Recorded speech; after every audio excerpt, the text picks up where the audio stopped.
Hello friends, welcome to Pebbles. நான் உங்கள் கோபி செட்டிப்பாளையம் சுதா. நம்ம இன்னைக்கு செய்ய போகிறது பன்னீர் மட்டர் மசாலா. அதாவது இது வந்து நம்ம ஃப்ரெஷ்ஷாக வந்து உரிச்ச பட்டாணி தான். இதை வந்து பாதி வந்து ஃபுல்லாக வேக வச்சுட்டு பாதி வந்து நம்ம அரைச்சிக்கணும். அதுக்கப்புறம் நம்ம வெங்காயம் தக்காளி பன்னீர் சேர்த்து செய்ய போகிறோம். வாங்க எப்படி செய்கிறதுன்னு பார்க்கலாம்.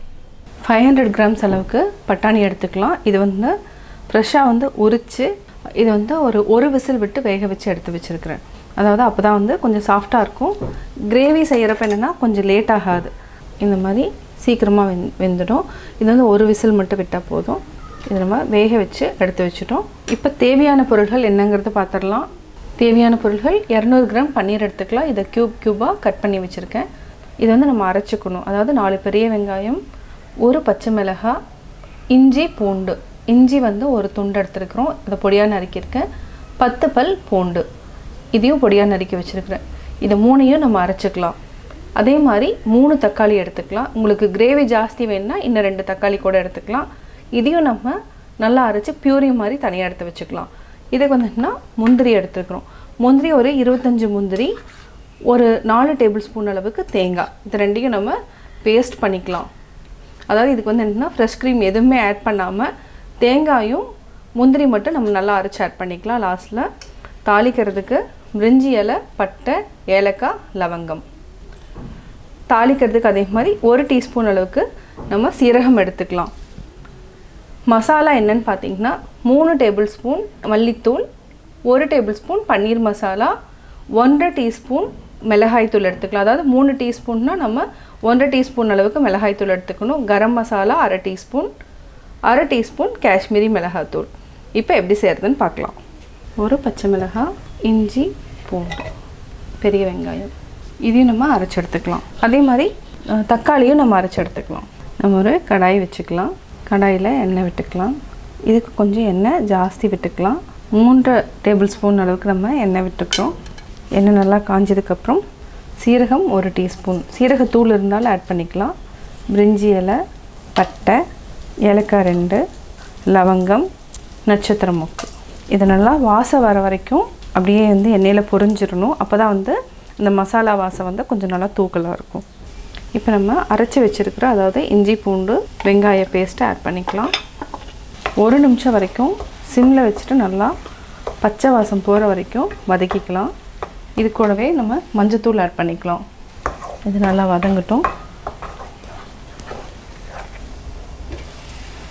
பச்சை வாசம் போயிடுச்சு. இப்போ நம்ம மசாலா எல்லாத்தையுமே ஆட் பண்ணிக்கலாம்.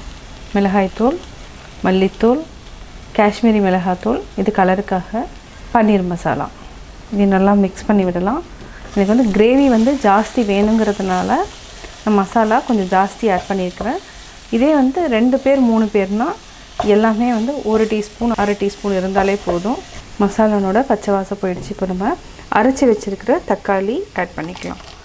கொஞ்சம் தண்ணி ஊற்றி நல்லா வதக்கிக்கலாம். அதாவது நல்லா மிக்ஸ் பண்ணணும். இது நல்லா மிக்ஸ் பண்ணிக்கோங்க. தேவையான அளவுக்கு நம்ம உப்பும் ஆட் பண்ணிக்கலாம். இது நல்லா மிக்ஸ் பண்ணிக்கோங்க. ஆயில் வந்து ரிலீஸ் ஆகிற வரைக்கும் நல்லா ஒரு 10 to 15 மினிட்ஸ் நல்லா கொதிக்கட்டும்.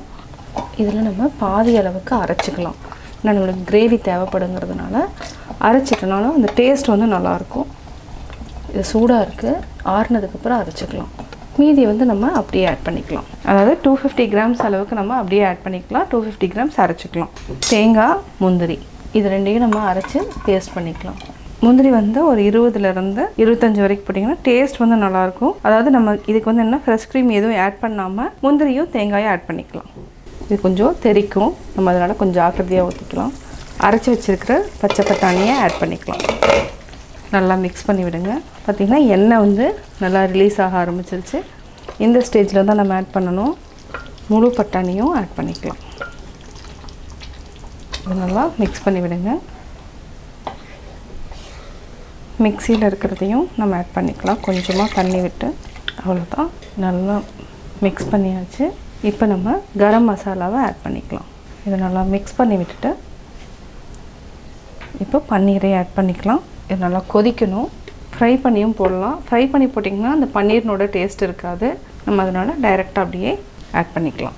லாஸ்ட்டில் முந்திரியும் தேங்காயும் ஆட் பண்ணிக்கலாம். இப்போ உப்பு ஆட் பண்ணணும். உப்பு பத்தாது.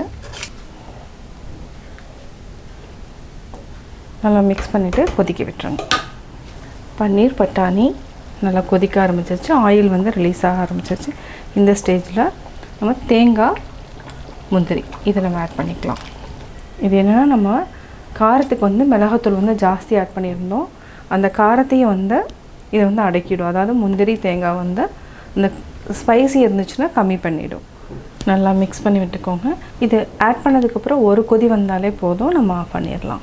ரெடி ஆகிடுச்சு, கொதிக்க ஆரம்பிச்சிருச்சு. இப்போ நம்ம ஆஃப் பண்ணிக்கலாம். இப்போ நம்ம பட்டர் க்யூபை ஆட் பண்ணிக்கலாம்.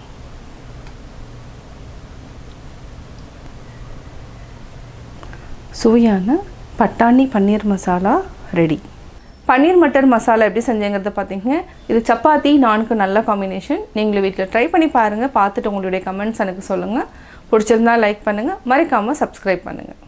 என்னோடய குக்கிங் வீடியோ முடிஞ்சதுக்கப்புறம் பார்த்தீங்கன்னா ஒரு திருக்குறள் வந்து நீங்கள் பார்க்கலாம். உங்கள் குழந்தைகளுக்கு நீங்கள் சொல்லித்தரலாம். பொய்யாமை பொய்யாமை ஆற்றின் அறம்பிற செய்யாமை செய்யாமை நன்று. ஒருவன் பொய்யாமை என்னும் அறத்தை பொய்யாகாமல் செய்து வந்தால் அவன் பிற அறங்களை கூட செய்ய வேண்டியதில்லை.